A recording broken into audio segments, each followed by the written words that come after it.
भाजपचे आमदार गणपत गायकवाड यांनी चक्क पोलिसांसमोर शिंदे गटाचे माजी नगरसेवक तथा उल्हासनगरचे जिल्हा अध्यक्ष यांच्यावर पोलीस स्टेशनमध्ये गोळीबार केला। यावरती स्वाभिमानी शेतकरी संघटनेचे नेते रविकांत तुपकर यांनी प्रतिक्रिया देत म्हटलंय की पोलीस ठाण्यात अशा घटना घडत असल्याने जनतेमध्ये असुरक्षिततेची भावना निर्माण झाली। पोलिसांच्या समोरच गोळ्या झाडल्या जात असतील तर महाराष्ट्राचा बिहार झालाय का, असा प्रश्नही त्यांनी उपस्थित केला।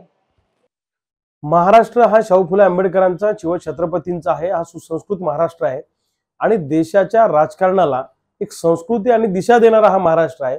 अशा पुरोगामी महाराष्ट्रामध्ये जर सत्ताधारी पक्षाचे एक लोकप्रतिनिधी आमदार जर पोलिसांच्या समोरच जर गोळ्या घालत असतील तर सामान्य माणसाने न्याय कुणाकडे मागायचा?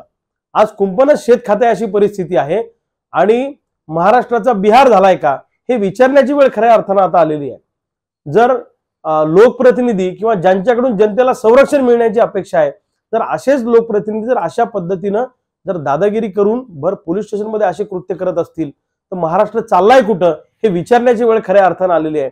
जर इथं पोलीस स्टेशनच्या आवारामध्ये सर्वसामान्य माणसं जर का सुरक्षित नाही आणि अशा पद्धतीने पोलीस स्टेशनच आम्ही चालवतो असं जर का काही सत्ताधारी लोकप्रतिनिधींना वाटत असेल तर सामान्य माणसांमध्ये असुरक्षिततेची भावना आज तयार झालेली आहे। म्हणून तातडीनं या राज्याचे मुख्यमंत्री असतील, उपमुख्यमंत्री असतील, ज्यांच्या हातात सगळी सत्ता आहे त्यांनी याच्यावर चाप बसवला पाहिजे आणि महाराष्ट्रातलं पूर्वीचं जे वातावरण आहे तशा पद्धतीचं वातावरण महाराष्ट्रामध्ये झालं पाहिजे।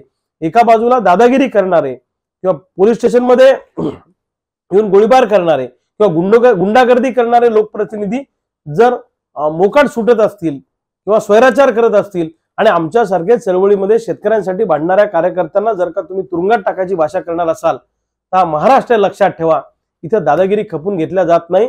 योग्य वेळी जनता याची उत्तर देईल।